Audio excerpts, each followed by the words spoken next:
So you can start thinking about number one, as those of you that are ready to start thinking about what are my greatest strengths? Just at least 3. So if you have a tough time answering this question, what are my greatest strengths? That's okay. If it's easier for you, just pop off the 3 first things that come to your head. If you don't, then either think of someone you know, like they're having a conversation with you, saying like, hey, I think you're a really good listener. Or, wow, you're the smartest person that I know. Or, wow, you really have a good grasp at taking these diverse material and bringing them into a cohesive whole. Or, man, I feel good around you. What we're doing is, so if you are a network of relationships, you're still a sponge, and your most important ecosystem is your social ecosystem, and we're going to start designing a social ecosystem of support. One of the things that you need to do, because we're talking about ecosystems, is you need to identify your role. You need to identify your niche. Are you like a redwood? Are you like a bee? Are you like a salmon? Are you like a fungi? You don't necessarily need to correlate it to an animal. You can state it as traits.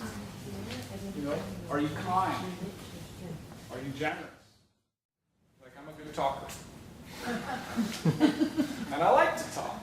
And and I can articulate things well. So that's one of my strengths. I develop listening. I surround myself with listeners so that I become a better listener.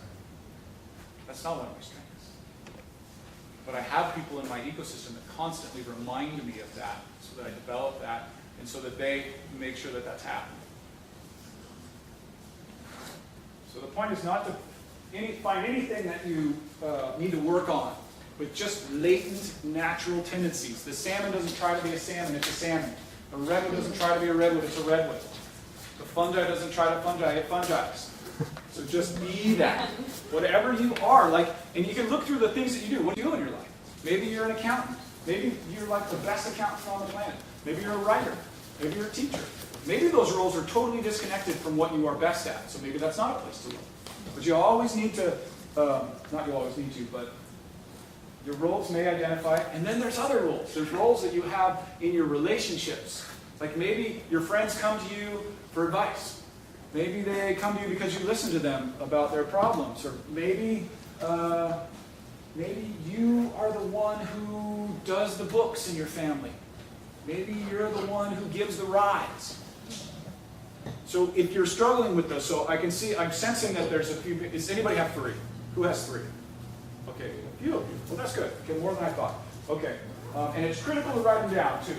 Write them down, you're claiming them, you're drawing a neural pathway. I claim these as my strengths. I claim this as my niche.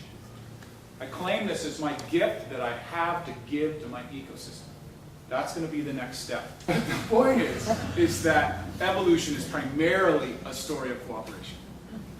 The competition part that is you see a little bit is the tip of the iceberg.